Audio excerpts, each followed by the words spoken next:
আসসালামু আলাইকুম lovely audience, আশা করি আপনারা ভালো আছেন। ভাই যে যাই কথা বলি না কেন, এন্ড অফ দ্য ডে বিসিবির যত কর্মকর্তারা তারা কিন্তু কখনো চায় না বাংলাদেশের ক্রিকেটটা নষ্ট হোক। তো যেমনিভাবে এই যে আমরা কিছুদিন আগে নাজমুল বিসিবির এক পরিচালক, তাকে নিয়ে এত সমালোচনা হয়েছে। ডেফিনেটলি সেই সমালোচনা না, এটা কিন্তু তার পর্যালোচনা আলোচনা বললেই চলে। তো এটা আসলে সমালোচনা বলবো না, এটা কারণ সমালোচনা কেন বলবো ভাই, আমিও এটা নিয়ে তাকে নিয়ে সমালোচনা করেছি। ডেফিনেটলি কোয়াইট লজিক্যাল, কারণ মিডিয়ার সামনে এত বড় একটা কথা বলাটাও উচিত ছিল না মোটেও। সেই নাজমুল যখন মানে প্লেয়ারদেরকে বললো যে তারা তো টাকা পায়, তারা নিজের দেশের হয়ে না খেলুক, খেললে খেললে কি আর না খেললে কি, তারা তো টাকা তো পায়। এবং এক পর্যায়ক্রমে কিন্তু তাদের সাথে একটা ইনসাল্ট করা হয়েছে। সেই নাজমুল সহ বিসিবির পরিচালক সহ ভাই, তারা সকলেই কিন্তু এন্ড অফ দ্য তারা কিন্তু বাংলাদেশের ভালো চায়, এটা আমরা চাই। কিন্তু এটা কিন্তু সমালোচনা নয়, এটা আলোচনাই বললেই চলে। কারণ দর্শকরাও তাকে হিউজ পরিমাণ সাপোর্ট দিয়েছে, সাহসিকতার প্রমাণ করেছে।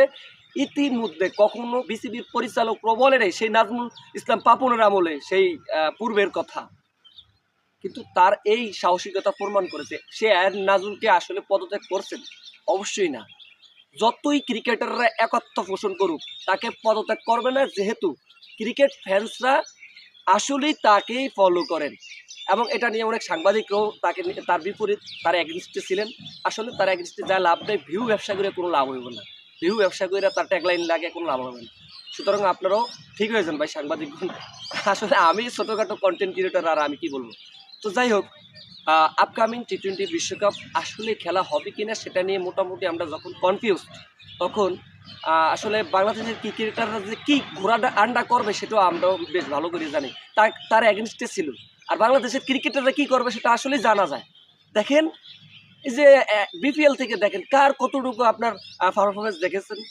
আমরা যতটুকু দেখেছি, পারভেজ হোসেন ইমন, তাওহিদ হৃদয়, ডেফিনেটলি তাওহিদ হৃদয়কে নিয়ে অনেক কন্টেন্ট করেছিলাম যে এই বেচারা কী করবে, এই বেচারা কোনো খেলার স্ট্র্যাটেজি জানে না, স্ট্যাক রোটেট করে খেলতে পারে না, কোনো রকম কিছুই না। সেই তাওহিদ হৃদয় তার পারফরমেন্সটা এক্সিকিউট করতে সক্ষম হয়েছে, ক্যাপেবল হয়েছে, end of the day say success. যাই হোক, এবং পারভেজ হোসেন ইমন সুইটেবল খেলোয়াড়। দেন আমরা যাকে নিয়ে ওভার এক্সপেকটেশন রাখছি, সাইফ হাসান দেখছেন ফ্লপ, এবং তাকে ভাইস ক্যাপ্টেন বানানো হয়েছে। তো আমরা যাই হোক, যদি খেলা হয় শ্রীলঙ্কার মাটিতে, অবশ্যই খেলা হবে। কারণ কালকেই বোঝা যাবে বাংলাদেশের খেলার রোড ম্যাপটা কোথায় যাবে, যেহেতু পাকিস্তান কিন্তু বাংলাদেশের সাথে একমত পোষণ করেছে। সুতরাং খেলা হবে, খেলা হওয়ার কথাই ছিল, এবং সেই খেলাগুলো হবে শ্রীলঙ্কার মাটিতে আশা করি।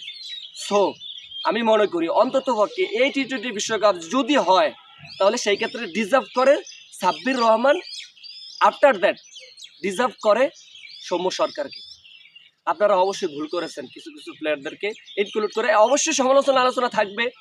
আমি আবারও বলি, বিসিবির প্রেসিডেন্ট আমিনুল ইসলাম বুলবুল, তার মাথার উপরে যে কী যাইতে আছে ভাই খেলা নিয়ে, তার যখন দায়িত্বশীল হয়েছেন, কিন্তু সকল দিক দিয়েই তার এই ঝামেলা পোয়াতে হয়। এন্ড অফ দ্য ডে আশা করি খেলা হবে কি, দ্যাটস অল।